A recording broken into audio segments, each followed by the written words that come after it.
So how are you going to continue to sustain and maintain the environment from a good permissions and access control perspective? So it's also important to establish a framework for how permissions and access controls are going to be governed going forward.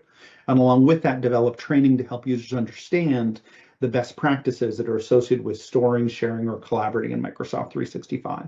All of these steps go a long way towards cleaning up the permissions and access within your SharePoint environment and maintaining that going forward. Now, assessing and remediating how permissions and access controls are managed in SharePoint, OneDrive, and Teams is a really important step because Copilot will have access to all the same information that you do.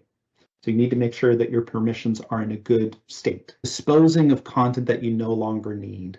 Archiving content that you need to retain perhaps for compliance purposes or retention schedule purposes, but people aren't actively using. Archiving that off, disposing of content that you can, those are important steps to keeping a clean environment generally. That not only helps Copilot get to the right information faster, it also helps to reduce your attack surface.